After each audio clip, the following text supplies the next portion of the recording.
Buenos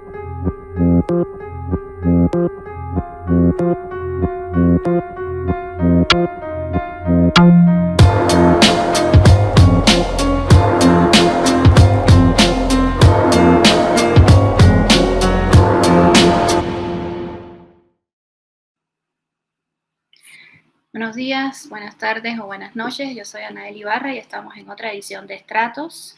Hoy con un invitado especial, bueno, especial para mí porque es alguien que conocí hace muchos años en Cuba y es grato volver a conversar con él, que es Eliezer Jiménez. Así que te doy la bienvenida, Eliezer, a Estratos. Muy buenas. Oye, no cuenten los años.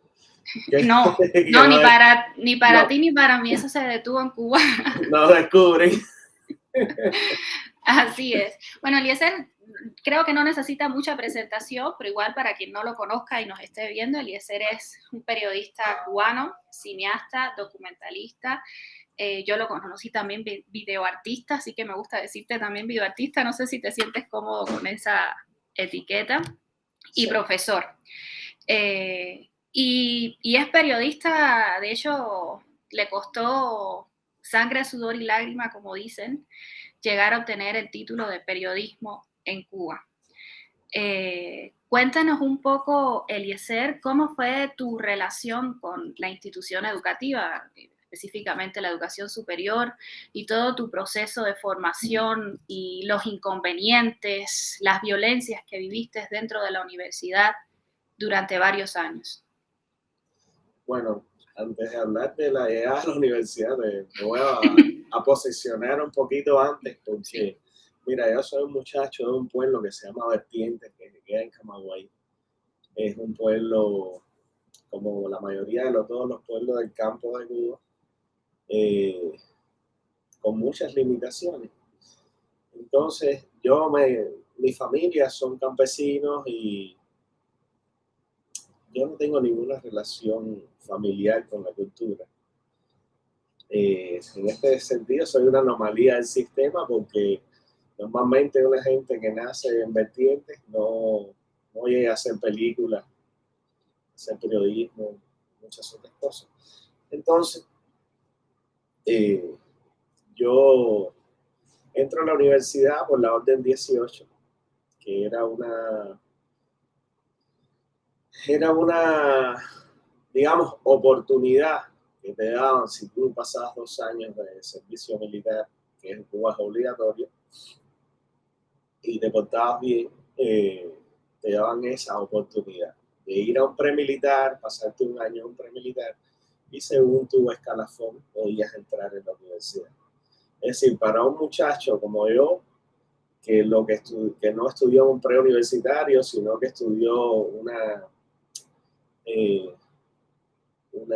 una enseñanza técnica, estudié una cosa que se llamaba maquinaria azucarera, eso fue mi preuniversitario, es decir, luego pasarme 2 años en el ejército y 1 año de premilitar y luego entrar en la carrera de periodismo. Ya te estoy contando, en muy poco tiempo, mucho trabajo para lograr eso.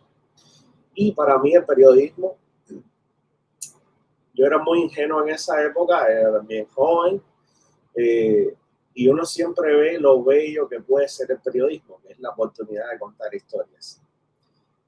Ahora, en las condiciones que tiene Cuba, que es una dictadura, en la cual la censura es la herramienta principal de los medios de comunicación estatales, eso yo no lo conocía cuando entré a la carrera, ¿no? Es decir, era algo que ignoraba completamente, pero que tropecé muy tempranamente con él. Yo fui muy buen estudiante hasta el 4º año de la carrera.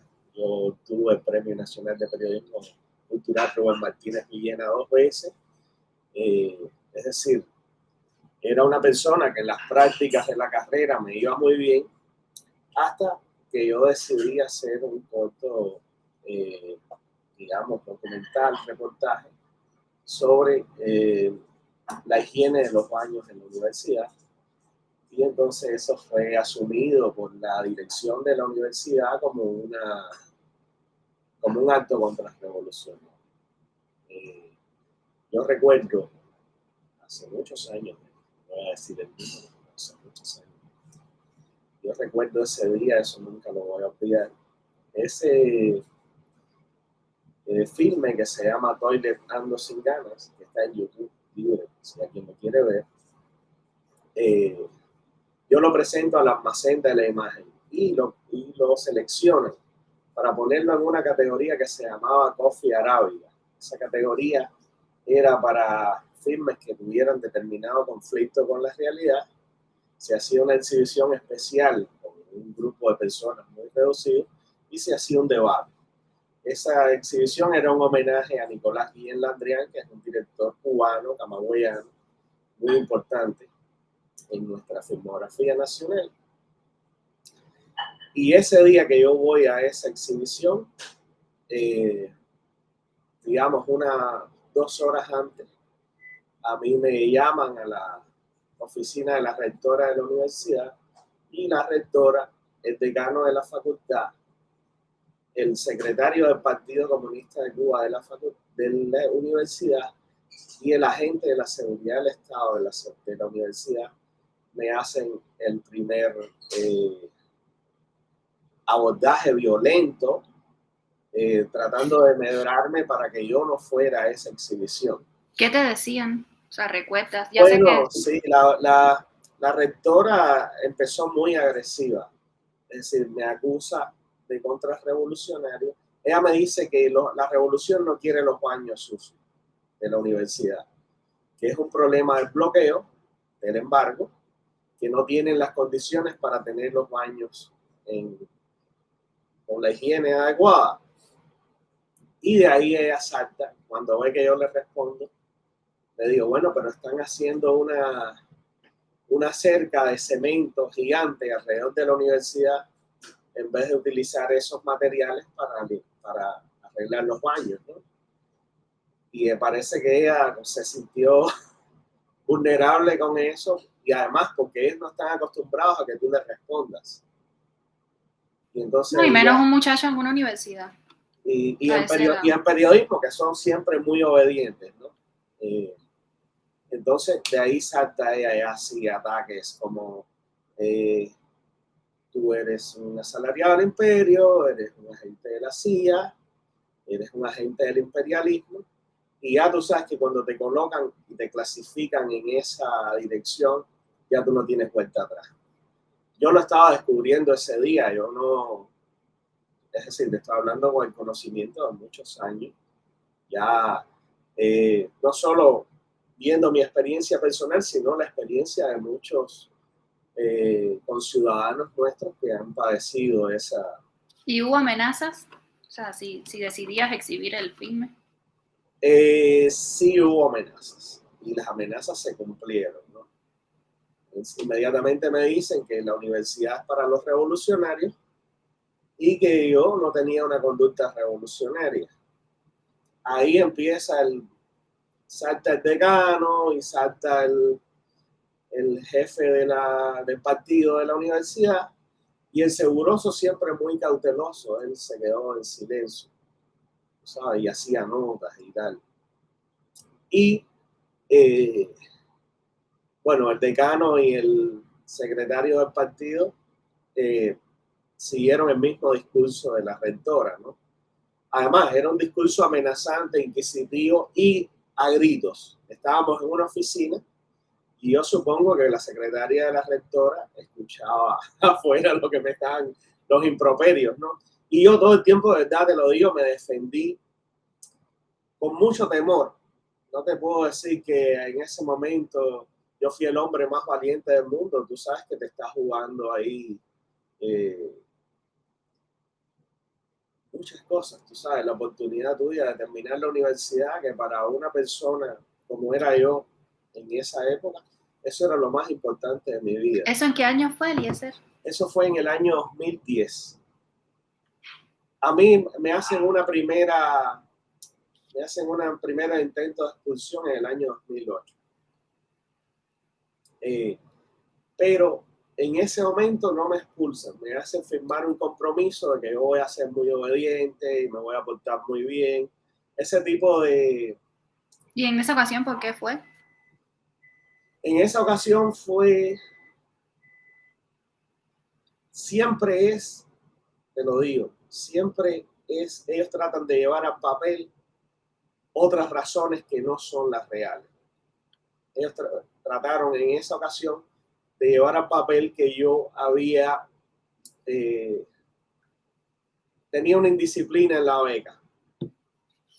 Pero por una indisciplina en la beca no te proponen la expulsión de un año fuera de la universidad. Eso no se le ocurre a nadie. Y entonces, la segunda vez ya sí me ponen, tienes un problema en la beca, le faltaste el respeto a un profesor. En la falta de respeto a un profesor fue de esta manera. Yo llego al laboratorio de computación y yo no tengo acceso a nada de mi información.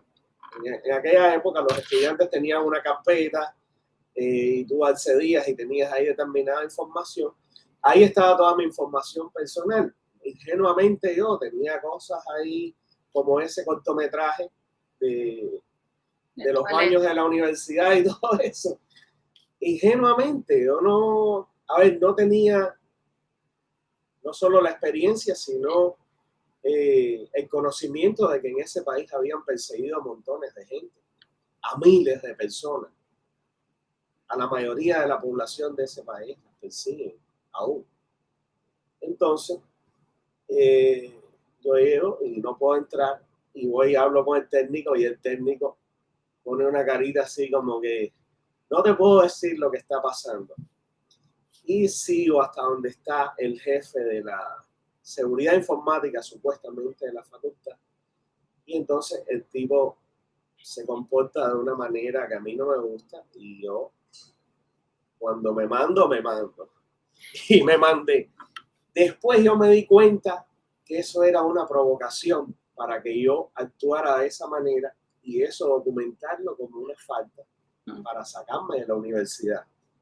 Después tú te das cuenta que la primera expulsión que intentaron hacerme era preparándome un expediente en el cual yo sería un reincidente y entonces ese sería tú sabes, un agravante más porque eres un reincidente y te comprometiste ya una vez y no cumpliste con tu compromiso. Siempre la culpa la tratan de empujar hacia ti. Oye, una pregunta, esa fue la vez, porque creo que en otras entrevistas has hablado, esa fue la vez que tú cuestionaste porque habían puesto tu nombre sin consultártelo en una carta en la que se repudiaba a Posada Carriles. No, eso es todo paralelo, eso es todo en la misma época. Tú sabes, es un proceso de 2 años en los cuales también yo he olvidado muchas cosas porque una de las funciones de la memoria es olvidar. No, y sanar también a veces es eso. Y yo tengo mejores recuerdos en mi vida, tú sabes, como para ocupar esa memoria que eso. Pero todo eso sucede en esos 2 años de expulsión. Sí, me incluyen en una carta que repudian a Luis Posada Carriles, con quien yo no tengo ninguna relación, pero tampoco no me puedes involucrar en una cosa que no quiero estar. Y yo protesto eso. Y termina mi nombre puesto en esa carta y yo me disgusté muchísimo. Entonces todo eso, y eso da pie también a más cuestionamientos sobre tu posicionamiento político respecto a la revolución. Entonces ya sí, en el 2010 fueron... ¿Y tus compañeros de grupo, de la universidad? Bueno, eso pasa en el 2010. Todo este proceso de 2008 a 2010, donde pasan algunas otras cosas que ahora no logro recordar, tú en Cuba lo mantienes todo muy de closet siempre, ¿no? Tratas de no hablar de los problemas que tienes, tú sabes. Y hasta ese momento no habían involucrado, digamos, a mis compañeras de aula. Pero ya sí, en el 2010, yo un día llego a la universidad y yo siento que todo el mundo me evita, todo el mundo... que es ese día que sucede, o esos días, quizás fue un día después del encuentro con la rectora o 2 días después. Yo sospecho, ha pasado el tiempo, ¿no? Que fue un día después del encuentro con la rectora y toda esta gente. Ese día de la rectora espérate, que ahí me sacaba el cuento de la rectora y el día ese. Ese día es que uno empieza a recordar así hablando, ¿no?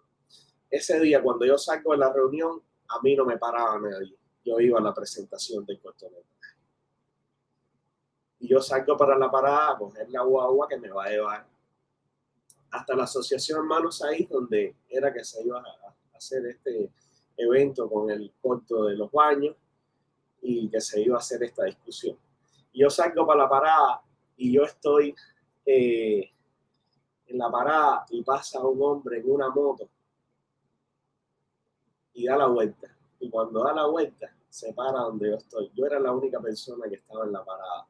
Esto fue 2 o 3 de la tarde por ahí. Y el evento era a las 5 de la tarde. Y el tipo me dice, oye, Jimenito, vamos que te llevo. Jimenito es una expresión familiar. Es decir, que solo se maneja con los varones de mi familia. Era como le decían a mi padre cuando era joven y era como le decían a mi hermano cuando era niño. Y bueno, yo le heredo por la consecuencia familiar, pero es algo que se maneja en un plano muy estrecho de la familia. No es que es una voz popular de que a mí me digan Jimenito ni nada de eso. Yo me quedé así, yo dije, bueno, este conoce la familia y yo no lo conozco. Fui y le dije, oye, me llevas, pues, tú sabes, la importancia de la transportación en Cuba, que no hay transporte nunca. Y ya yo estaba un poco contra el tiempo, porque en Camagüey la universidad queda a 5 o 7 kilómetros de la ciudad.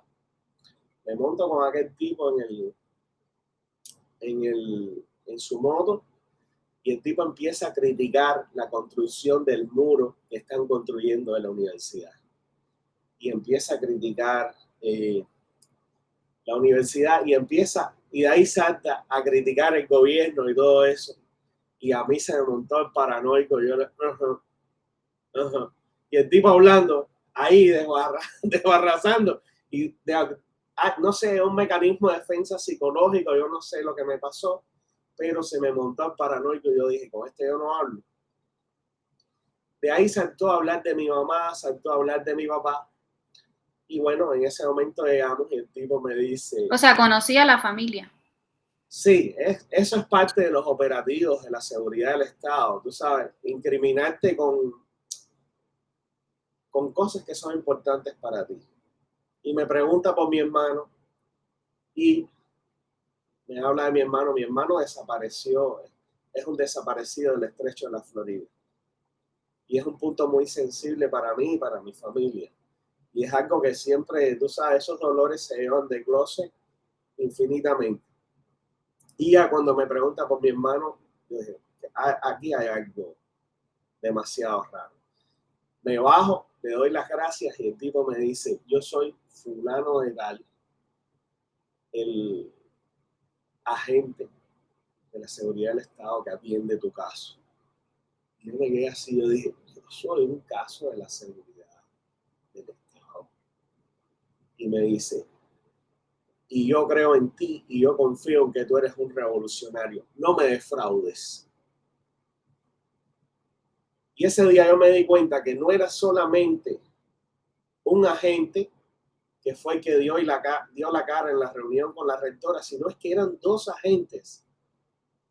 2 agentes para un muchacho que ya te digo, recientemente había salido de estudiar maquinaria azucarera en el pueblo de Vertiente, que era un ingenuo y que era hasta un ignorante y que lo que había acabado de hacer era una peliculita muy mala sobre los baños sucios de la universidad.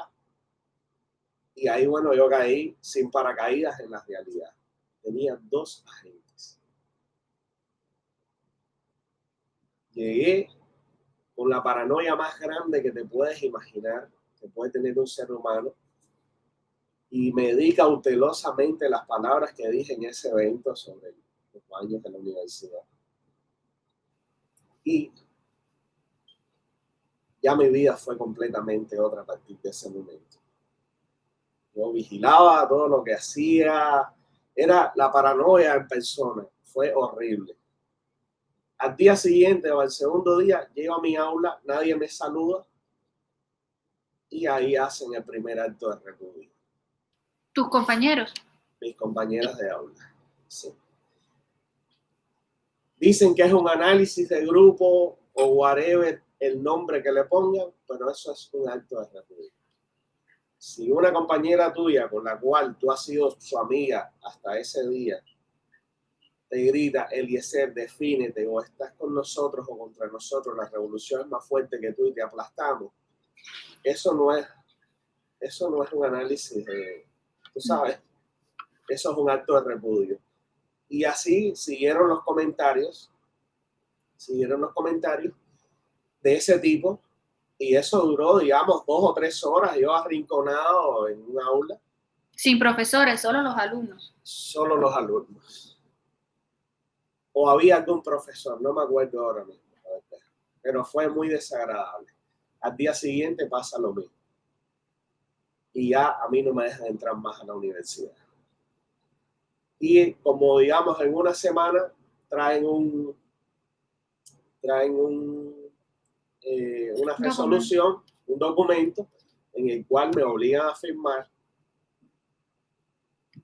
que decía que me expulsaban 2 años de la universidad. ¿Y el motivo? El motivo era que le había faltado el respeto al profesor, que no había limpiado el piso de la beca, que había pasado y había mirado atravesado una flor de mariposa. Eran unos motivos absurdos. Y aquello estaba redactado de una forma muy maniquea. Y yo inmediatamente me pongo ya una apelación. Porque además yo soy duro. ¿Sabes? A mí hay que matarme. Como dicen en una película muy chea. A mí hay que matarme. Y ahí empecé yo a gestionar esa apelación. El ministro de Educación Superior era Miguel Díaz-Canel. Las apelaciones duran 1 año. Es decir, cuando llega la respuesta de la apelación, ya yo he perdido 1 año fuera de la universidad.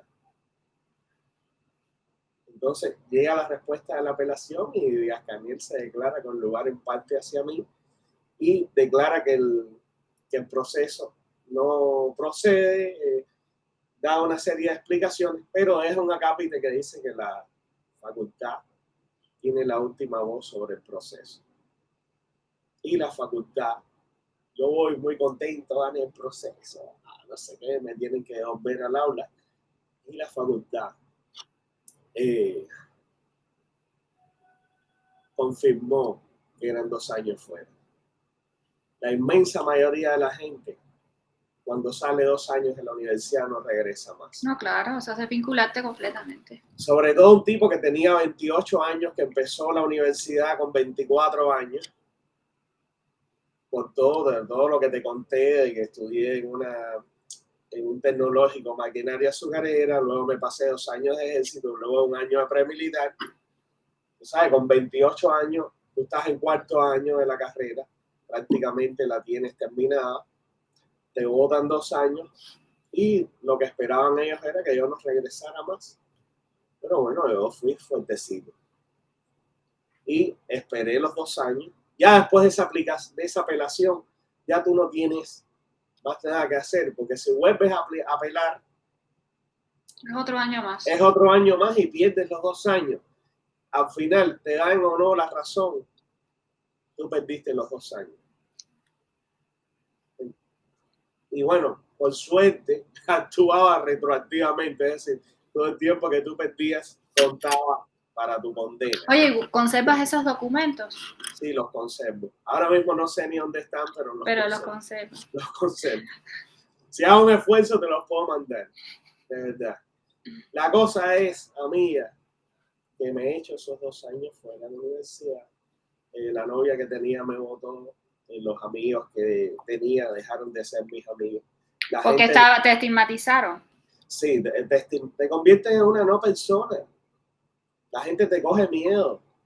Entonces yo venía por la calle caminando y veía a alguien que me conocía y esa persona daba la vuelta y miraba o cruzaba la calle. Si me los encontraba aquí, miraban para el piso y cruzaban la calle.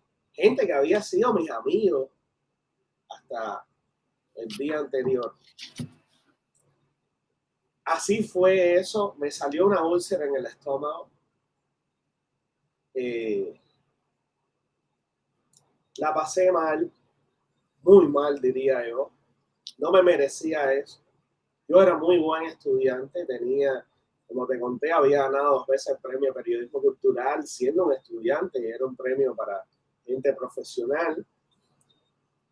Y con el segundo, es que me empiezo a acordar de las cosas. No importa, así es la memoria. Cuando llega ese año de la apelación y yo recibo la respuesta y eso, hacen una comisión en la universidad para revisar el caso y me van a tomar declaraciones otra vez y todo eso. Yo llevo unas declaraciones a una comisión que crearon con 3 personas. Una era un profesor que era muy, muy amigo mío, que sigue siendo mi amigo hoy, que lo involucran con eso. A ese profesor después le quitan su trabajo. Es decir, él es director internacional de posgrado de la Universidad de Camagüey. Y parece que eso era una maniobra para quitarlo de su trabajo. El otro profesor, de los buenos no voy a mencionar los nombres, pero de los malos sí.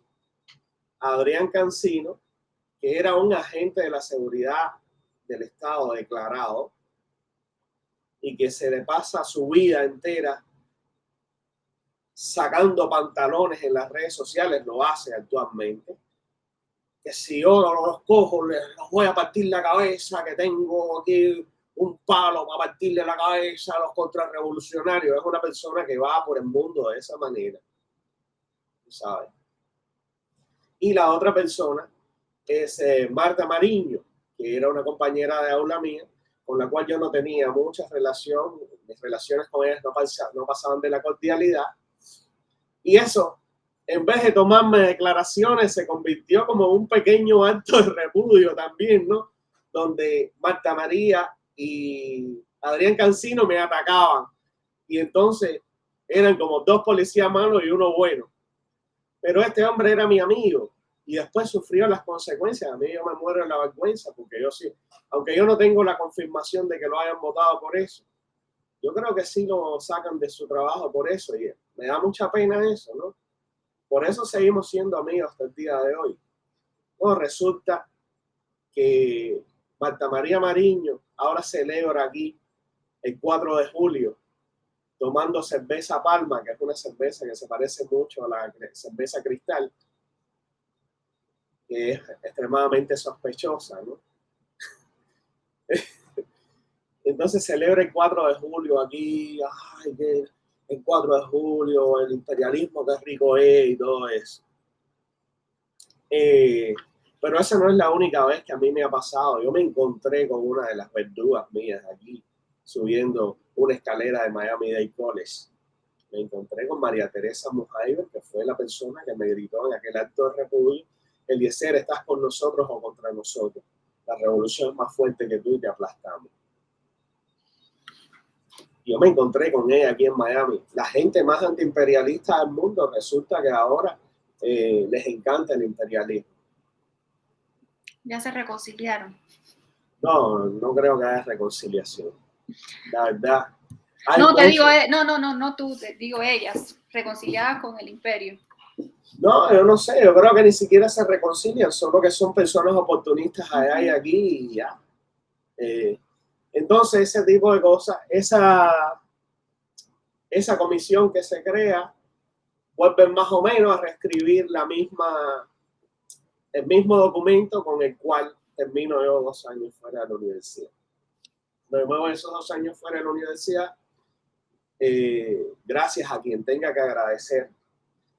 Yo gano el Festival de Jibara y una de las cosas que era el premio era ir a estudiar una beca en la Escuela de Cine San Antonio de los Baños. Voy y hago esa beca. Oye, y una pregunta, ¿no repercutía todo este proceso que te habían abierto desde la universidad, por ejemplo, en la relación que mantenías con las instituciones culturales o los eventos culturales que, aunque no pertenecían directamente a instituciones, pues en Cuba nada está... Bueno, mira, te voy a decir una cosa, con algunos sí y con otros no, dependiendo de las personas que dirigían esas instituciones. ¿Y se te prohibía, por ejemplo, participar en algunos eventos? Bueno, a mí se me prohibió entrar en cualquier medio de comunicación de la ciudad de Camagüey. Tú sabes, no así en La Habana, yo iba a la televisión en La Habana, tenía amigos ahí y nunca nadie me paró ni nada. Y en los eventos culturales, la verdad, en los eventos cinematográficos recibí el apoyo del taller de la crítica cinematográfica de Camagüey. Recibí el apoyo de varios intelectuales importantes de aquella época, algunos de ellos ya están muertos. También fui recibido, por ejemplo, por esta señora que es ciega, yo no sé si está viva o está muerta, Graciela Polotti puede ser, no sé si ella está viva o está muerta. Bueno, Desiderio Navarro, que está muerto, me recibió y me dio un apoyo poderoso, la verdad, yo lo necesitaba. Gustavo Arcos también me recibió y fue muy especial conmigo. Enrique Pineda Barné, que me apoyó hasta el final. Joel del Río me menciona en una de las notas del diario Juventud Rebelde sobre el taller de la crítica, en la que habla de la censura y bueno, habla de mi cosa. De los profesores que yo tenía, la única persona que realmente me apoyó fue Lucila, una profesora, ahora vive aquí en Estados Unidos, una muchacha muy, muy buena persona, la verdad. Y bueno, durante todo ese tiempo, Rafael Almanza fue la persona que más me apoyó, un escritor cubano, camagüeyano, que estuvo conmigo todo ese proceso. Vaya, me adoptó como un hijo prácticamente, y me apoyó tanto, tú sabes, que yo después pude hacer películas increíbles gracias a él, ¿no? Y a ese apoyo. Pero sí, la mayoría de la gente se apartó de mí, tú sabes, me votó la novia, el perro y todo el mundo me votó, tú sabes. Te convierte en una no persona, eh, es una situación asfixiante, ¿no? Y en esa época que no había internet, no había posibilidades, tú tampoco tenías cómo exteriorizar ese mal momento, porque ahora, vaya, salvando, yo no estoy comparando ni salvando las distancias y todo eso, a Luis Manuel Otero Alcántara le pasa algo, inmediatamente él se está denunciando en las redes sociales y se entera 2 millones de gente. En esa época no existía eso. Sí, justo te iba a preguntar si por ejemplo, durante estos 2 años te enteraste, tuviste conocimiento de otros estudiantes que hubiesen vivido algún proceso parecido al tuyo, ya fuera en Camagüey o en otra provincia de Cuba, o si simplemente era tan limitado ese conocimiento que de repente tú te sentías no solo aislado, sino un caso singular, único, ¿no? No, ya es que uno es una persona curiosa y empieza a investigar y te das cuenta que tú no eres el único, ¿no? Que hay montones de personas que le ha pasado eso. El propio Rafael Almanza fue uno de ellos, tú sabes, fue una víctima de las expulsiones universitarias. Y entonces ya sí empiezas a conocer, por ejemplo, en Camagüey estaba Henry Constantín también, eh,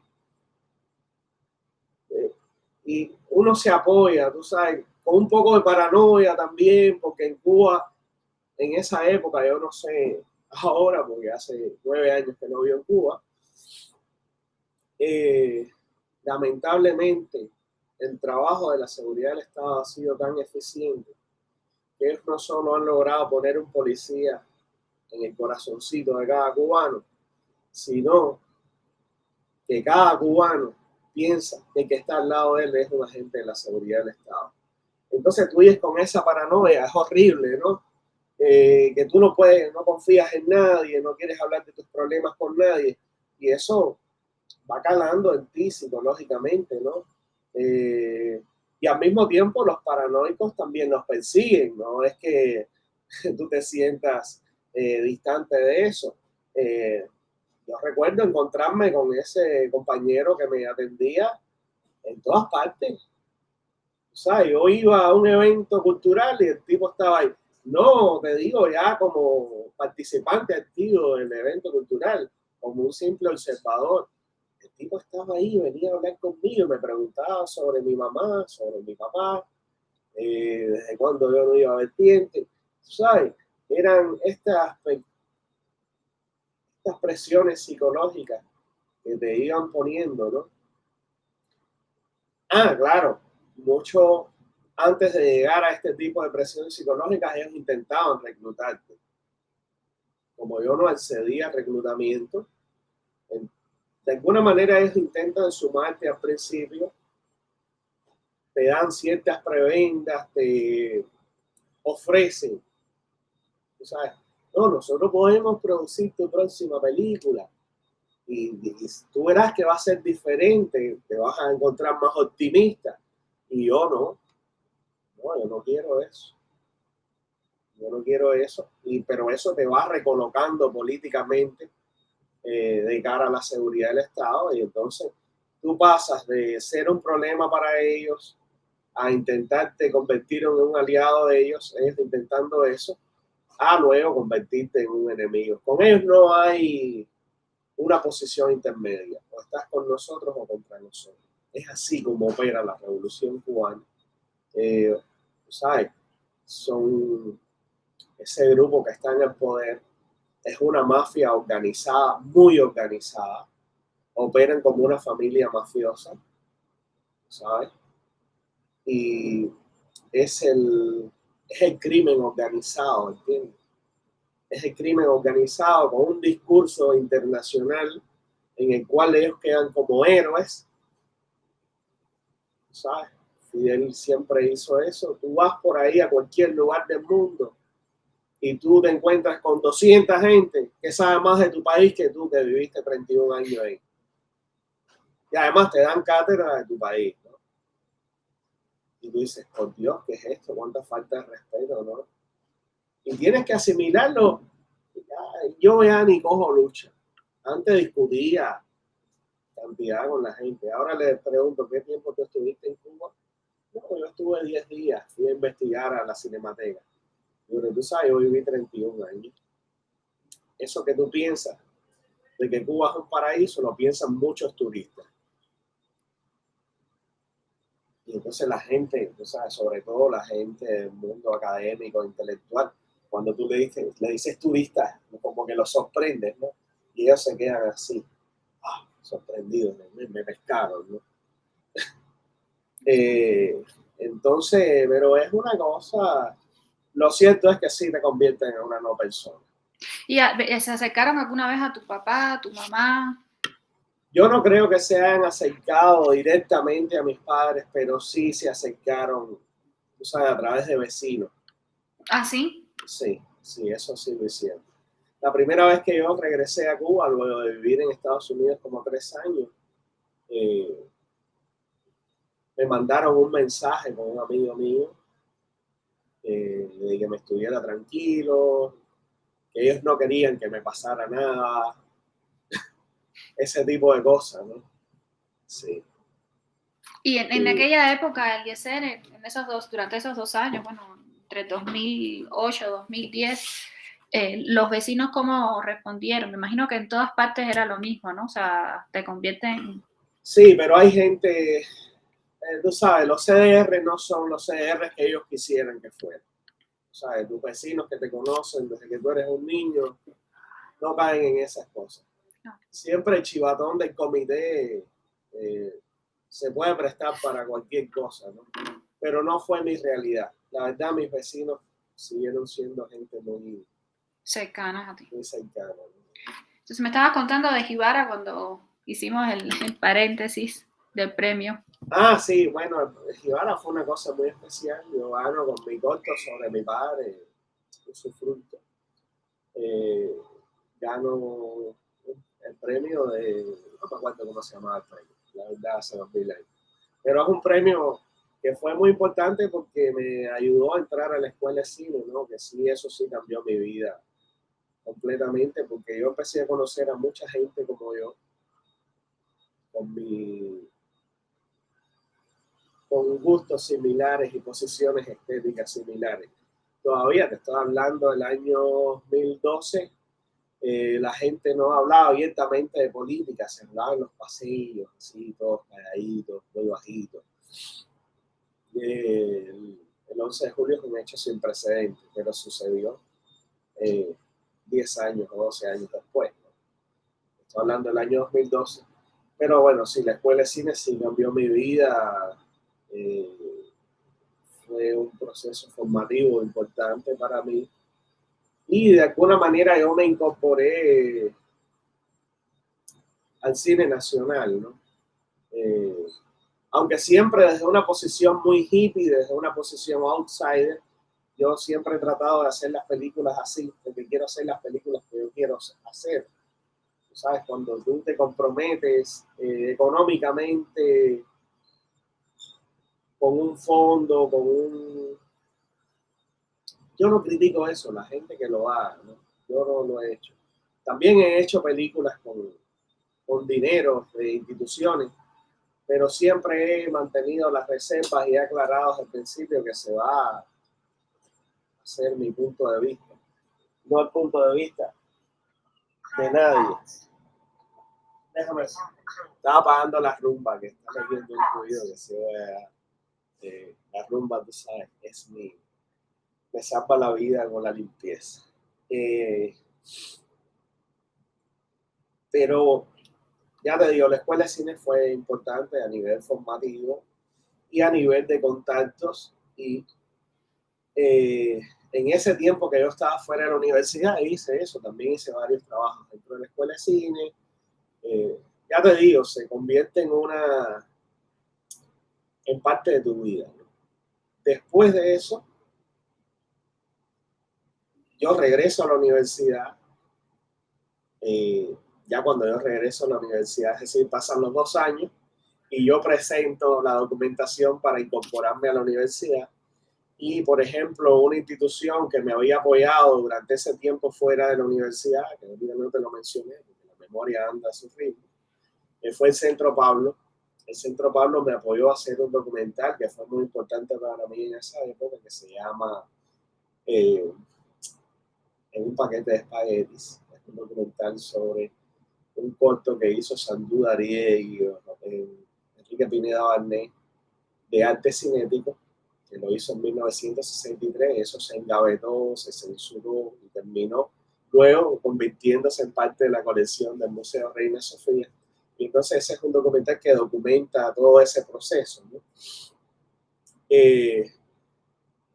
Y bueno, el Centro Pablo me apoyó durante todo eso. Y cuando yo voy a reincorporarme a la universidad, me piden que le lleve una carta del CDR, hay una carta de alguna institución con la cual yo haya cooperado, o haya trabajado, lo que sea. Y esas eran como las instituciones que a mí me habían amparado de alguna manera. Entonces, de la Escuela de Cine me hicieron una carta del Centro Pablo. Y bueno, conseguí la carta del comité y fui, presenté mi documentación y me reingresan en la universidad. Cuando a mí me reingresan en la universidad, pasa una cosa horrible, espantosa. Yo, cuando yo estoy fuera de la universidad, hace un cambio en el plan de estudio. Y ese cambio de plan de estudio suponía que si yo no sacaba 8 exámenes de suficiencia, yo no podía entrar en 4º año, que fue donde yo había dejado mi carrera, es decir, donde me habían sacado de la universidad. Tenía que empezar en 1er año. Ahí yo empiezo ese proceso de regresar a la universidad en junio. Tú sabes, vienen las vacaciones de julio y agosto. Y en agosto se hacen los mundiales o los exámenes de suficiencia. A mí, yo dije, oye, qué mala suerte tengo, 8 exámenes de suficiencia. 8. 8 exámenes de suficiencia. Ahí tuve yo que quemarme las pestañas durante las vacaciones. Y entonces, como el nuevo plan de estudio admitía que tú llevaras 2 clases de arrastre, yo hice 6 exámenes de suficiencia, porque además una de las clases que llevé de arrastre era una profesora que se llamaba Flor de María, que no tenía nada que ver ni con la Flor ni con María, que era una comunista radical, que me dijo que mientras ella estuviera en la universidad, yo no me iba a graduar.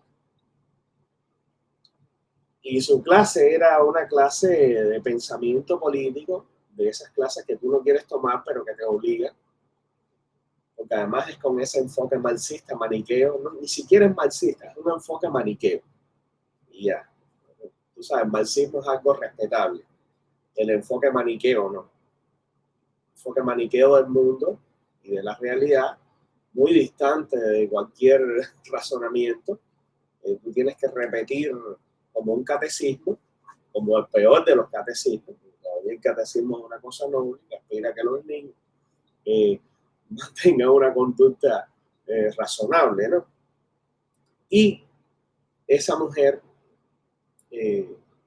estaba encarnada en mí, pero una persona que trabajaba en ese departamento, y como te dije, de los buenos, no voy a mencionar eso, me dijo, oye, ella se va a ir para Venezuela el año que viene. Trata de arrastrar esa asignatura y una vez que ella se vaya, la tomas con otro profesor que no tenga esa visión sobre ti y vas a poder pasarlo. Bueno, así lo hice. Pero lo cierto es que si yo no aprobaba esos exámenes de suficiencia, yo tenía que regresar a primer año y ahí sí iba a ser muy difícil que yo pudiera graduarme en la universidad. Y eso era algo que la universidad no lo tenía contemplado, la rectora no lo quería. Es decir, ella no cambió el plan de estudio, eso es una cosa a nivel ministerial, pero fue algo que me afectó a mí personalmente. Y que, es decir, yo estuve entre la espada y la pared. Yo durante esos 2 años no solo hice la escuela de cine, sino también hice mi tesis para graduarme de periodismo.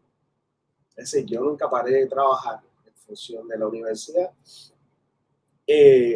La cuestión es que yo llego, me reincorporo, de pasar este proceso de los exámenes de suficiencia, me presento con mi tesis, ya empezar a hablar de tutores y tal, empiezan a revisarme mi tesis, no sé qué, termino esas asignaturas que me quedaban de 4º año y empiezo el 5º año. Justo cuando empiezo el 5º año, yo había hecho un corto, ya yo hacía unos cortos completamente gusanos, completamente contra la revolución, es decir, ya yo no tenía miedo. Entonces, hay un muchacho, que yo no recuerdo el nombre, que tenía una enfermedad parapléjica, que el pobre es así, ¿no? Me da mucha pena por su enfermedad, ¿no?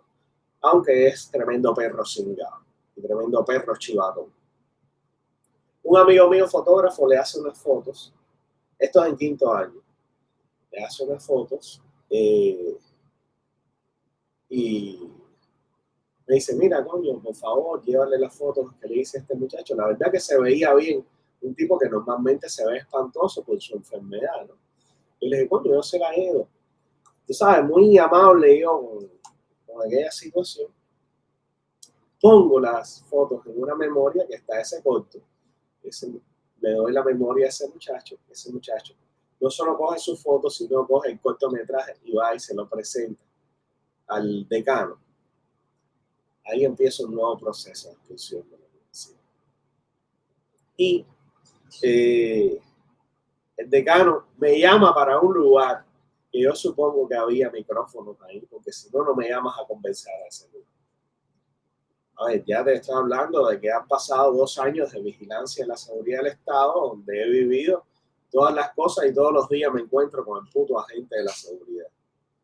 Entonces, me llevo a ese lugar y el tipo me dice, ¿tú sabes quién te delató? Fulanito.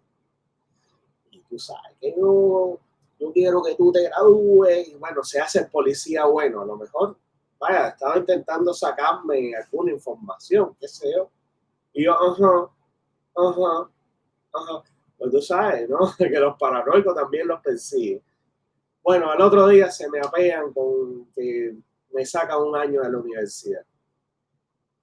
Y sí, me sacan un año de la universidad. Estaban pidiendo expulsión definitiva, pero no podían. O sea, otro año más.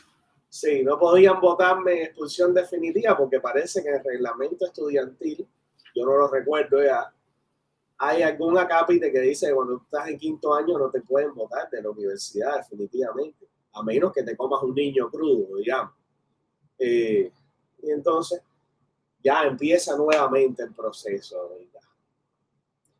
Porque faltaste el 20%, porque miraste atravesado al sol, porque no te gusta la luna, tú sabes, buscan todos los problemas Las excusas. ajenos al problema real que existe, que es un problema de libertad de expresión, que es un problema de que en ese país hay una dictadura que no le permite a los seres humanos ser seres humanos. Es decir, tú tienes que ser un autómata de la revolución. Tú no puedes comportarte como un ser humano. Entonces, hacerte cuento largo corto, pasa ese periodo, yo hago determinadas gestiones legales, apelaciones y tal, y bueno, el rector de la universidad decide que yo me voy a poder graduar. Ya con tesis hecha, todo, tú sabes, era como, vas a votar a este tipo que lo tiene todo hecho y que además hay una acápite de reglamento que dice que no lo puedes votar, pero bueno, sí me pasé el año fuera, ¿eh? No es que, vaya, no me sacaron completamente, me dejaron graduarme, me lo permitieron. Yo sé que es mi derecho, pero me lo permitieron porque a otra gente no le ha pasado eso. Fueron 8 años en total, Elías, o sea, los 5 de la carrera, 2 fuera y después otro más. Sí, 8 años fuera de la universidad. Durante esos 8 años también pasó una cosa. A mí me invitaron a montones de festivales de cine fuera de Cuba y nunca pude ir porque siempre los papeles se trabajan en el Ministerio de Cultura, en no sé qué, no había un pasaporte. Ten en cuenta que en esa época éramos rehenes del sistema totalmente. Ahora somos rehenes parciales, ¿no? Porque ahora tú tienes tu pasaporte y te dan una visa y tú puedes salir de ese país. Sí, pero eso fue antes de que cambiara la ley migratoria. En esa época, tú sabes, me invitaron a 9 lugares maravillosos que yo hubiera estado fascinado de ir y no pude ir a ninguna parte porque siempre se trababa el pasaporte en una instancia. Ya yo creo que en esa época dejaban que tú tuvieras tu pasaporte personal, yo no me acuerdo. Pero si no te autorizaba un ministerio, tú no podías salir, ¿entiendes? Eras un puto rehén de esa gente. Y bueno, eso me pasó durante ese tiempo. De alguna manera yo adquirí una visibilidad menos nacional bastante plausible, con lo cual ya también eso te protege un poco, ¿no? O uno ingenuamente pensaba que lo protegía. Al final ellos, si te quieren aplastar la vida, no tienen piedad, ¿no? Pero ellos siempre tratan de tenerte en una posición en la cual tú no generes más problemas. Y si esa posición es negociar con un poquito de tu libertad de expresión, porque al final ellos saben que tú no vas a poner tus películas en los cines nacionales ni nada de eso, que te van a tener arrinconadito a pequeños eventos, a pequeñas exhibiciones y que te van a tener ahí. Bueno, yo me gradué de la universidad y yo termino Persona, que es un filme mío, que es, hasta el día de hoy yo creo que es una de las películas más interesantes que yo pudiera realizar en toda mi vida, ¿no? Película que gracias a Instar se exhibió en el MoMA y que se exhibió también en el Documenta Castle. Tú sabes que ha tenido un recorrido más importante gracias a la generosidad de Instar. Yo siempre lo digo. Me gusta agradecer públicamente eso. Y personas me invitan a exhibirlo durante el taller de la crítica cinematográfica. Ese día, Roberto Smith, que era el presidente del ICAE en ese momento, yo había cogido un fragmento de una grabación pirata, no pirata, sino escondida, que le hicieron mientras él censuraba un documental de Ricardo Figueredo en la muestra joven del ICAI. Hace muchos años de todas estas cosas, yo no me logro acordar de las fechas exactas. Roberto Smith censura Despertar, que es este documental por el cual Fernando Pérez renuncia a ser el director de la muestra joven del ICAI. Y mientras este señor Smith está metiendo su speech en una reunión privada, le están grabando lo que él está diciendo. Ricardo Figueredo me pasa a mí esa grabación y a mí me parece fascinante. Y yo cojo esa grabación y la pongo en un filme mío que se llama Entropía, que fue mi primer largometraje experimental muy loco.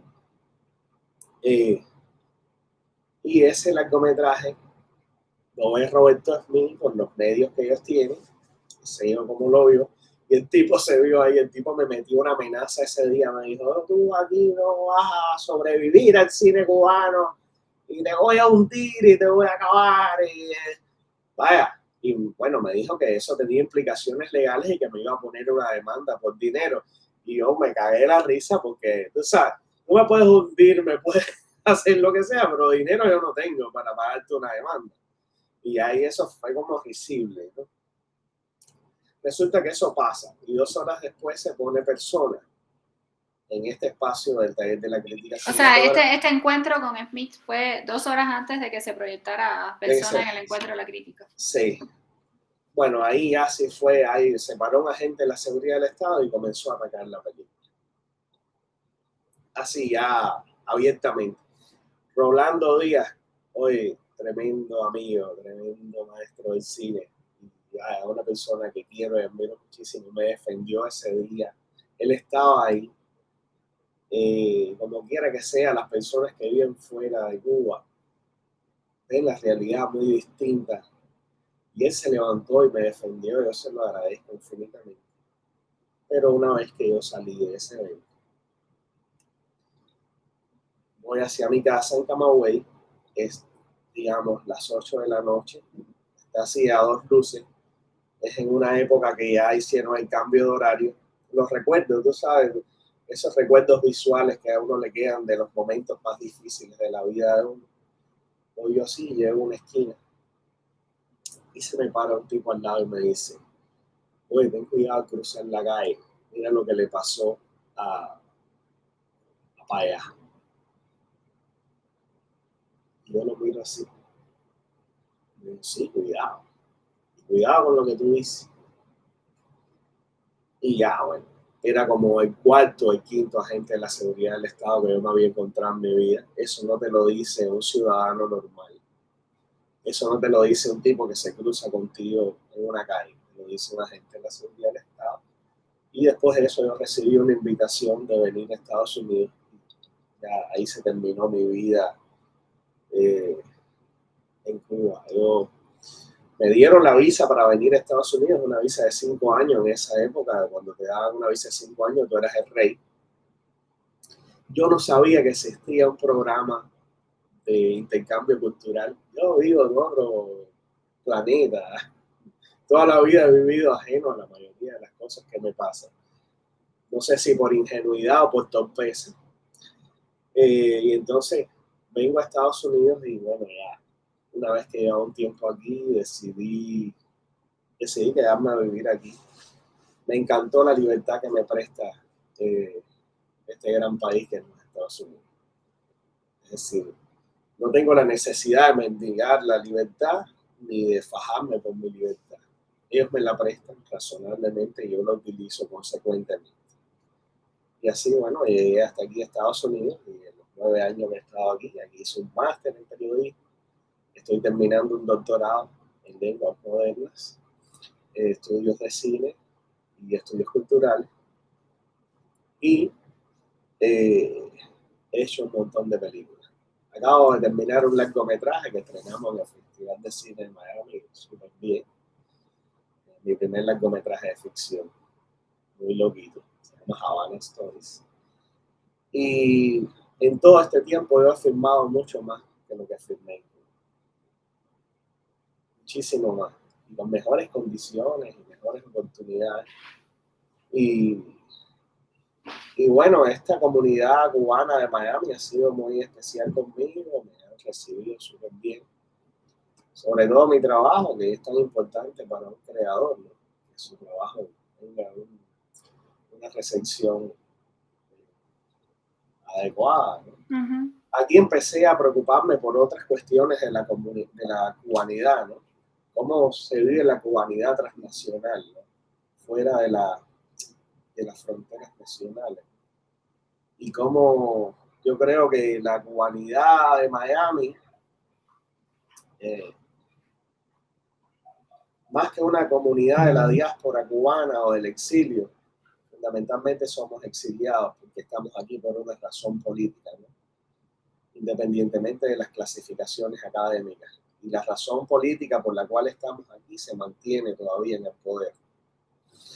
Entonces, si tú vienes a este país porque no tienes oportunidades en el tuyo, independientemente de que tú digas que tú no vienes por razones políticas, que tú no tengas oportunidades en tu país, es una razón política suficientemente grande para abandonarlo y venir hasta aquí. Es decir, la inmensa mayoría de las razones por las cuales los cubanos nos hemos tenido que ir de Cuba son políticas. Entonces yo me he preocupado mucho por esas razones y en ese camino y esas preocupaciones y esas curiosidades personales logré hacer Veritas, que es un largometraje documental sobre la Brigada 2506, que habla sobre lo que nos ocultaron toda la vida, sobre la otra perspectiva de la gente que fue a Playa Girón, porque tenían el derecho y la capacidad y tuvieron la visión de construir un país diferente. Lamentablemente fracasaron en el intento, pero eso no le quita el mérito de haber puesto su vida en función de que ese país fuera diferente. Y eso fue una gran preocupación para mí. Ya en el camino tú vas reacomodándote eh, tu educación sentimental con respecto a tu país, ¿no? Eso te iba a preguntar, ¿no? Porque creo que para la mayoría de los cubanos y de las cubanas, de repente ese relato, ¿no? Oficial que convierte a un bando en enemigos, como es el caso de los que pues van Playa Girón o Bahía de Cochinos, dependiendo de desde qué lado lo estemos leyendo el evento. ¿Qué significó para ti también acercarte a esta historia y descorrer un poco el velo de ese relato oficial y escuchar las razones, las intenciones, los propósitos de este grupo de cubanos que tenía también una historia antes del 59, una relación con la isla, con Cuba? ¿Qué significó eso para ti? O sea, ¿y cómo fue el proceso también de descorrer ese velo del relato oficial, que yo creo que es difícil en general para todos, porque es algo que traemos ahí internalizado a través de una pedagogía de años, ¿no? Sí, sí, no, el asunto es la catequesis socialista, ¿no? Que en ese proceso de ellos crear un hombre nuevo, no solo crearon una nueva narrativa del país, en la cual no solo son excluyentes, sino eh, todo lo que no esté con la revolución cubana se convierte en una especie de pecado capital. Y bueno, mi abordaje con los protagonistas de la Bahía de Cochino, de esta historia que ha sido silenciada para los cubanos, mi acercamiento hacia ellos es que ciertamente yo llegué con un poco de predisposición. Y esa predisposición está dada porque aunque tú te vas de Cuba y aunque tú te conviertes en el ser humano que me he convertido yo, en un ser humano aspirante de la democracia y de las libertades para todos los seres humanos, tú sigues arrastrando esa esclavitud o rezagos de esa esclavitud que tú traes desde Cuba, desde ese proceso que ha influido en toda tu vida, en toda tu educación. Es un proceso que va mitigando cualquier intento de libertad que tú quieras concebir. Entonces, tú traes eso y de alguna manera tú llegas un poco predispuesto a estos hombres. Pero lo que yo voy descubriendo en este relato alternativo de Cuba que me proporcionan estos protagonistas de la Bahía de Cochinos, estoy descubriendo unos hombres que no se comieron los niños crudos, que voló la saludar, que no se... hombres decentes, tú sabes, cosa que se extraña en ese país. Cada día tú ves menos personas decentes, con todo lo que implica esa palabra, ¿no? Yo sé que queda mucha gente buena en ese país y queda mucha gente talentosa en ese país y que gracias a Dios o a quien sea quedan todavía esas personas en ese país, cada vez son menos, porque la mayoría de las personas con determinada vocación de libertad terminan yéndose como nos fuimos nosotros, ¿no? Entonces, yo fui descubriendo un tipo de cubano muy distinto, con una historia nacional muy distinta, pero al mismo tiempo muy interesante y muy importante para construir el futuro de ese país, ¿entiendes? Entonces, mi abordaje hacia ellos fue dejarlos que ellos fueran solos los que contaran su historia. El documental tiene 10 protagonistas y solo ellos hablan. Yo no intervengo en ningún momento para generar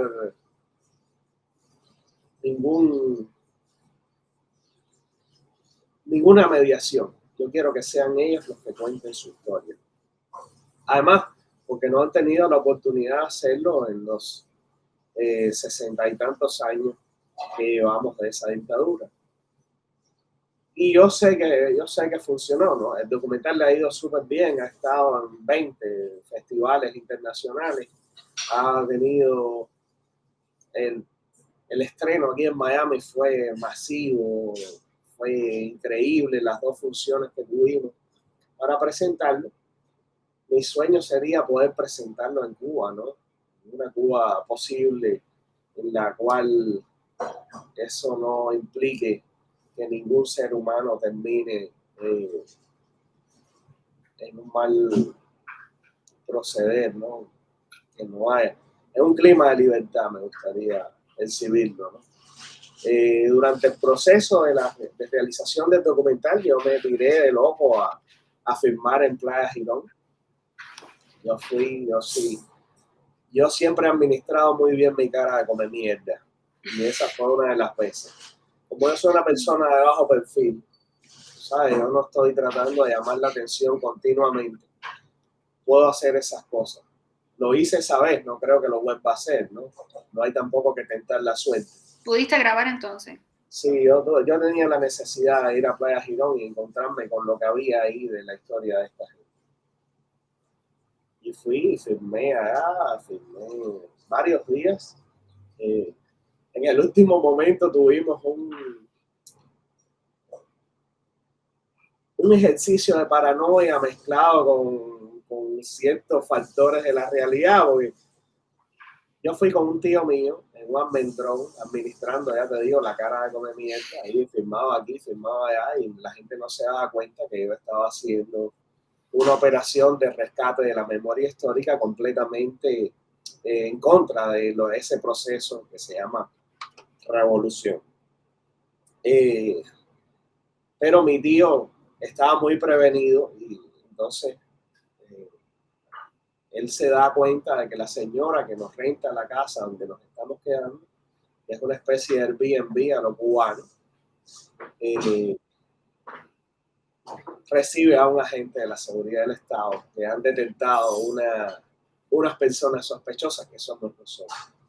Y mi tío se da cuenta de esa conversación de esta señora y inmediatamente salió en el almendrón, me encontró caminando por la calle con la cámara y nos fuimos para La Habana, y en esa época había vuelos de American Airlines continuamente, había varios al día, y yo me compré un billete ahí mismo y regresé para Estados Unidos y por suerte no pasó nada, pero pudo haber pasado. Pero al mismo tiempo yo estaba preparado para que sucediera algo, ¿no? Siempre una eventualidad de ese tipo. Por suerte no pasó, yo tampoco quería que pasara. pero sí era esa parte de tu yo creativo que necesita encontrarse con esa aventura y con esa escape de adrenalina, ¿no? Y un poco sentir lo que de alguna manera sintieron ellos, ¿no? No, y me imagino que también lees desde el punto de vista del territorio, la historia al revés, ¿no? O sea, en la Ciénaga todo marca, hasta aquí llegaron los invasores, hasta aquí, o Sí, sea, todo está como contado, por supuesto, desde esta perspectiva oficial, en la que sí, se criminaliza, ¿no? A la figura del, pues, de este hombre que viaja a Cuba en lo que se denomina la invasión. Entonces me imagino que ir y filmar todo esto como un proceso como una especie de reversa, ¿no? O sea, de leerlo todo a contrapelo. sí, es un viaje de ida y vuelta. eh, la verdad, fue lo mejor que le pudo pasar a ese documental, porque yo viví ahí experiencias tremendas, conversando con gente de ahí, cosas que no están en el documental, pero bueno, yo me reuní con personas que ya son ancianos, que viven ahí, y hablaba, haciéndome come mierda siempre, ¿no? Y uno de los ancianos me dijo, mira, tenía esta edad, tenía, digamos, 14, 15 años, era más chiquito, eh, y mis padres se fueron con ellos, porque pensábamos que ellos traían la libertad. ¿Sabes? Para que tengas una idea, son gente sencilla, campesinos de la Ciénaga de Zapata, y te hablan de ese modo.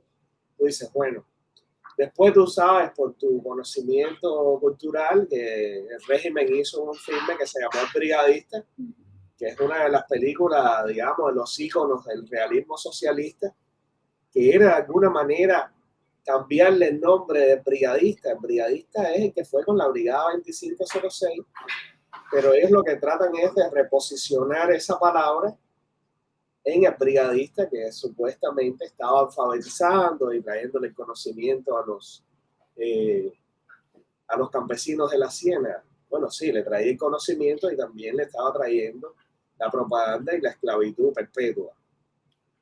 Mientras el brigadista que fue en la invasión es un tipo que estaba soñando un país completamente diferente al que existe ahora, ¿no? Es un país con instituciones, con libertad de expresión, con libertad empresarial, con las libertades que debe garantizar un gobierno que se respete, ¿no? No un gobierno tingacere, como esto que tenemos ahora, ¿no? El tingacere. Eh, no tengo nada en contra de ningún acere, ¿no? Yo mismo soy un acere ilustrado, digamos, pero no de ese tipo. No de ese tipo. Oye, Eliezer, perdón que te regrese de nuevo a Cuba, pero es que se me quedó como esto pendiente. Te quería preguntar, porque yo recuerdo que entre el 2010 y el 2012 también hubo como un movimiento en Camagüey, digamos, significativo en torno al audiovisual, ¿no? Y estaban estos chicos de Nuevita, sí hubo como una movida, ¿no? Y muchos eventos audiovisuales, para no decir, porque no eran exclusivamente cinematográficos, tenían lugar también en Camagüey. Tú perteneciste, o sea, pudiste relacionarte con este movimiento, fuiste recibido por ellos, acogidos, eras más bien, o te mantenían en la frontera justamente por esta marca, ¿no? Con la que ya el poder de alguna manera te signa.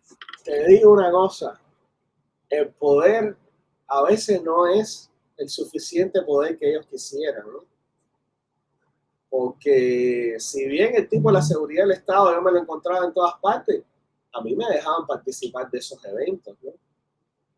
No solo me dejaban participar, me premiaban en esos eventos, que es otra cosa, ¿no?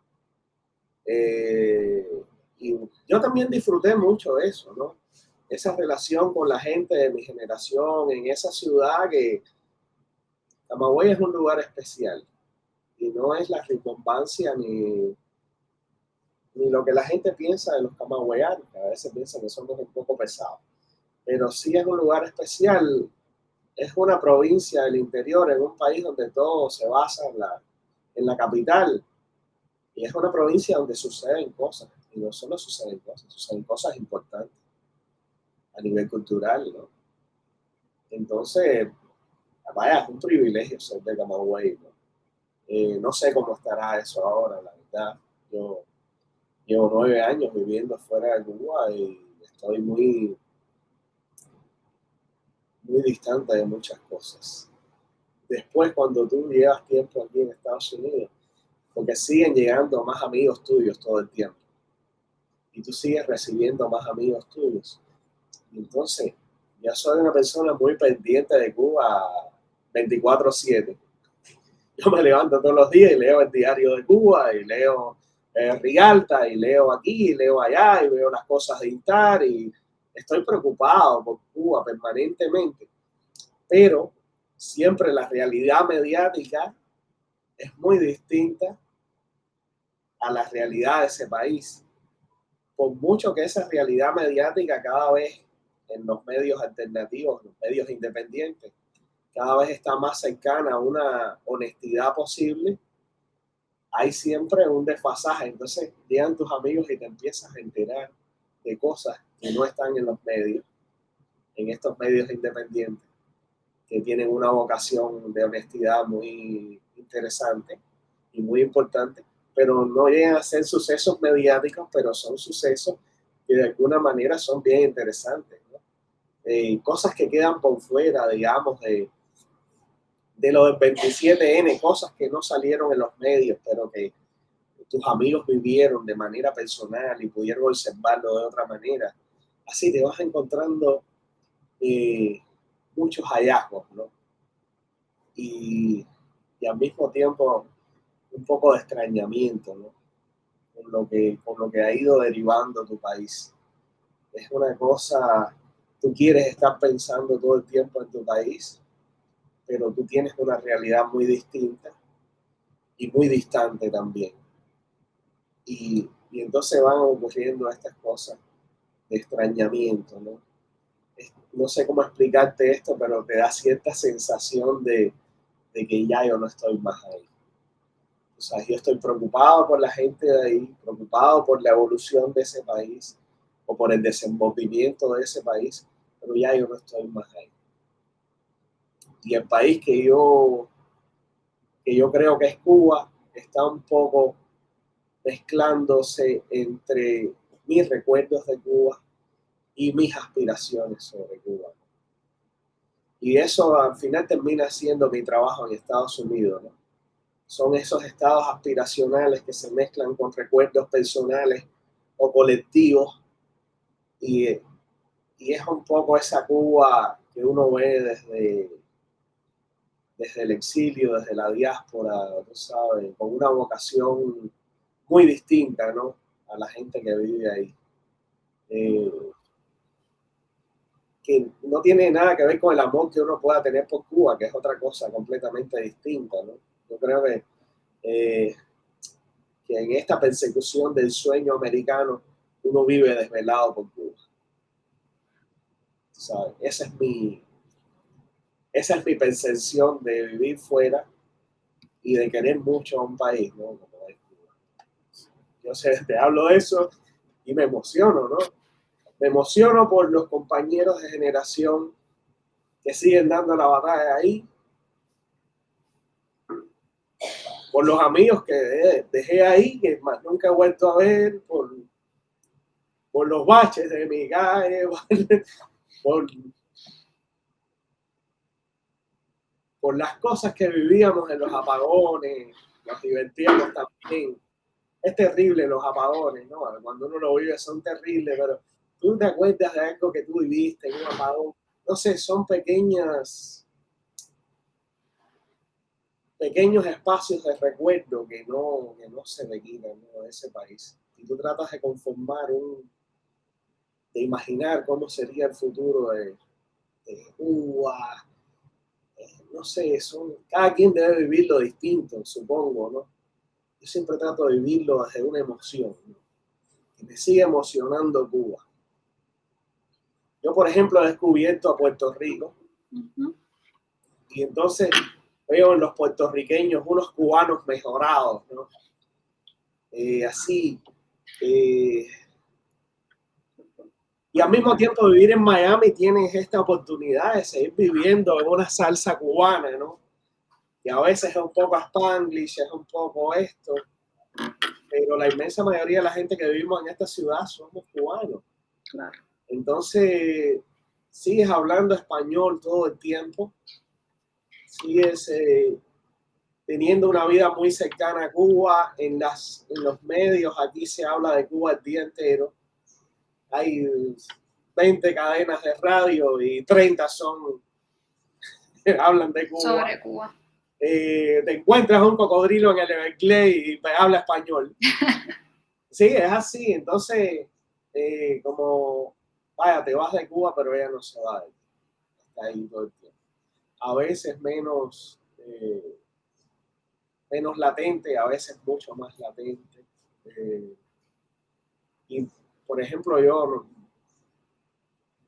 no existe escrito en ningún lugar de que yo no puedo regresar a Cuba, pero no quisiera regresar a Cuba y que me pase como le ha pasado a compañeros de generación nuestra. Pero has podido regresar y no te han interrogado, sí, no te han... Yo he regresado, la última vez que regresé fue a lo de playa. A lo de Playa Girón, pero ya no quiero correr ese riesgo nuevamente.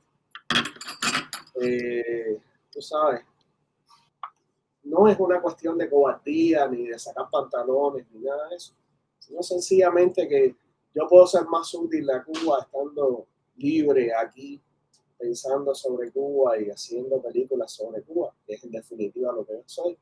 Yo no soy un político ni tengo aspiración a héroe ni a mártir. Entonces, yo respeto a la gente que lo hace y a muchos los admiro también. Pero yo voy desde un lugar muy discreto. Como te dije hace un rato, administrando bastante bien mi cara de conveniente. Sí. Eliezer, yo te agradezco muchísimo, sobre todo porque sé que recordar pues, todas estas vivencias que son desagradables, que provocan malestar, que implican también dolores y angustias que viviste, ¿no? Es fácil, no es fácil, ¿no? Y justo la desmemoria a veces tiene esa función de ayudar a sanar, entonces te agradezco muchísimo el ejercicio de recordar, el ejercicio de compartir y de la medida en la que uno comparte y revive un poco a la vez todo ese pasado, ¿no? Cuando lo estás narrando nuevamente. Entonces te agradezco muchísimo que lo hayas hecho, que nos hayas compartido. Te agradezco también muchísimo el trabajo que estás haciendo, este acto de, yo le llamo así, pero me imagino que se le puede llamar como de otras maneras, de recorrer el velo, o sea, al menos permitir contar la historia desde otros lugares, ¿no? Que no son los lugares hegemónicos desde los cuales nos formamos y escuchar también las voces de otras personas que no han podido acceder a esos lugares y que también tienen su versión de lo que ocurrió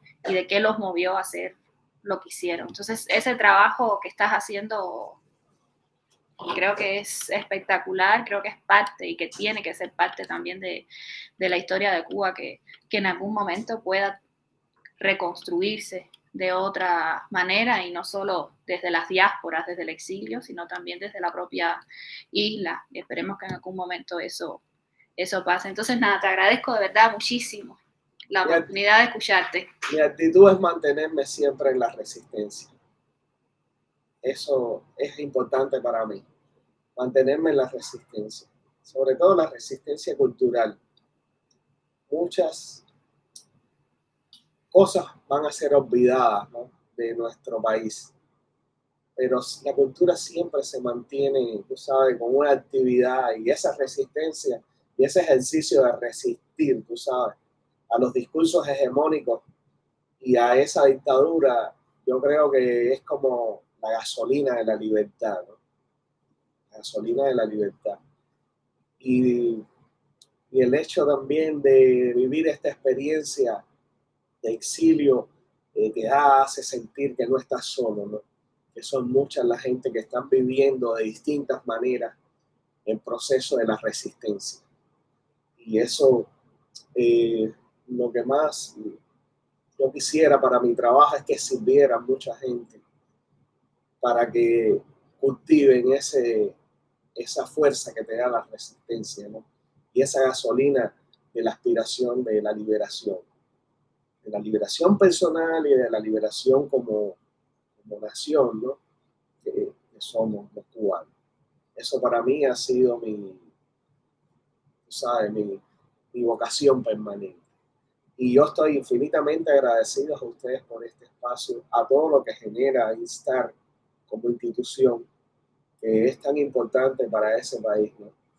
Y en el caso personal, yo sé que tú sabes, cuesta y uno se emociona, como, no me eché a llorar aquí ahorita de casualidad, pero es importante salvar esta memoria, ¿entiendes? Es importante hacer esto, hacer este ejercicio de salvar la memoria de ese país. Y aquí queda registrado, ¿no? Y por eso te agradezco tanto que hemos hablado poquitísimo todos estos días, sí, mandándonos mensajes y todo, pero te agradezco tanto el trabajo que estás haciendo, porque es muy importante. Guardar la memoria de lo que nosotros somos como cubanos y de lo que queremos ser como cubanos.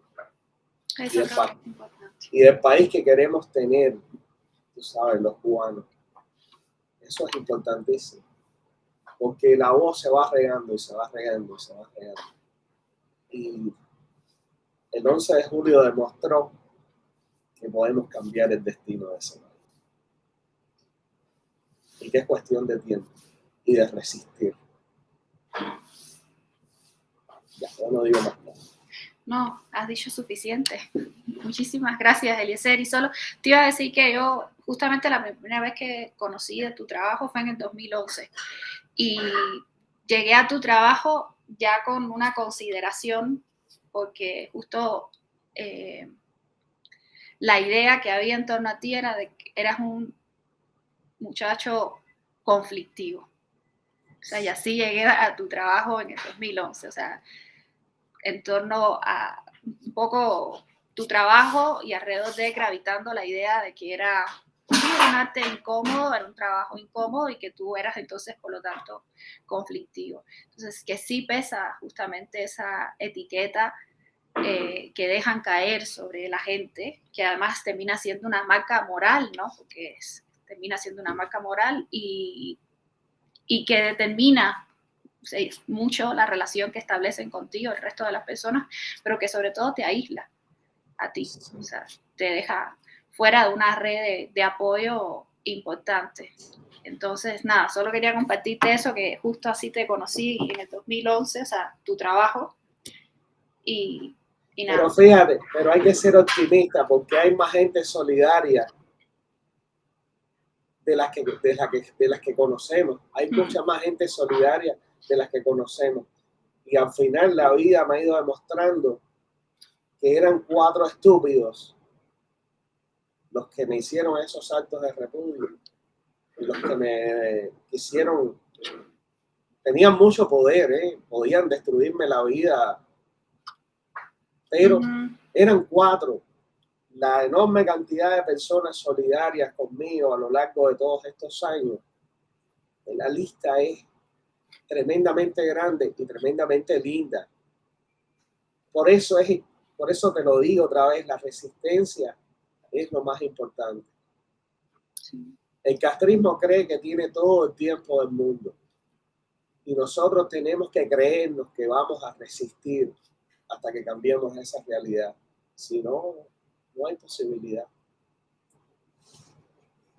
Cualquiera puede decir, no, es muy fácil decirlo desde Miami. Pues yo lo viví en Cuba.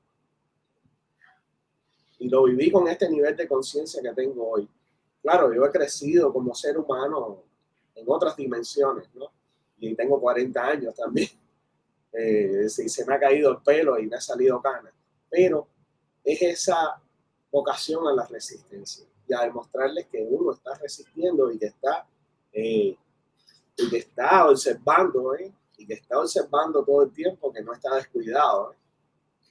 No, y que los gestos de solidaridad, de empatía o de simpatía en sociedades o en estados que están de alguna manera bajo un control absoluto, ¿no? Del poder estatal. A veces son minúsculos y pequeños, pero justo esa es la eficacia que tienen, ¿no? De poder pasar desapercibidos como gestos de solidaridad frente al poder, pero que sí de alguna manera te soportan, te sirven de soporte en esos momentos. ¿Sabes? Mira, te pongo un ejemplo rápido. Cuando pasó el tornado por La Habana, nos reunimos un grupo de artistas cubanos fuera de Cuba a ver qué podíamos hacer. Lo ideal era poder llegar con un avión cargado de provisiones para ayudar a la gente a gran escala. Eso el gobierno no lo permitió. Entonces la decisión que tomamos fue llevar las 70 libras que podíamos llevar. Y yo fui una de las personas que fue a llevar las 70 libras esas, para personas que yo no conocía, que yo no sabía quiénes eran, pero eso era importante para mí, poder ir y llevar. Yo sé que es una gota de alivio en un océano de necesidades, pero la gente que me recibía en sus casas, que yo no los conocía y que no he vuelto a hablar con ellos más nunca en la vida, sentía un gran alivio con esa pequeña gotita que podía llevar yo con aquellas 70 libras que no eran prácticamente nada. Ahí no solo ayudamos a la gente, fue un acto de resistencia ante un Estado déspota que no te permite ayudar a tus conciudadanos. Y fue un desafío muy grande que hicimos un grupo de gente administrando nuestra cara de come mierda, que fuimos ahí a llevar esa ayuda. ¿Entiendes? Ese tipo de soluciones, yo me siento muy comprometido a hacerlo, ¿no? Y no sé, yo creo que es también una manera de encontrar un país diferente. Y yo todos los días seguía las noticias del tornado y cómo este que tenía un restaurante iba y le llevaba comida, el otro fue y ayudaron a mover los escombros. La gente misma, tú sabes, no esperó por el gobierno. Y eso es un acto de independencia, es un acto de resistencia. Cuando tú empiezas a juntar todos esos pequeños actos de resistencia de cada quien, sí podemos, te lo digo, sí podemos. Sí, sí se corre la muralla. Sí. Poquito a poco. Poquito a poco. Así es. Muchísimas gracias de nuevo, Eliezer, de verdad, por esta conversación, por tu testimonio, y también quiero agradecer a todas las personas que siempre nos siguen, que nos apoyan y que escuchan y comparten estos testimonios importantes para reconstruir la memoria de la isla de Cuba. Así que muchísimas gracias de nuevo a ti, Eliezer. Tienes mi persona y mi trabajo siempre contigo ahí, para lo que haga falta. Muchísimas gracias. Chao. Bye.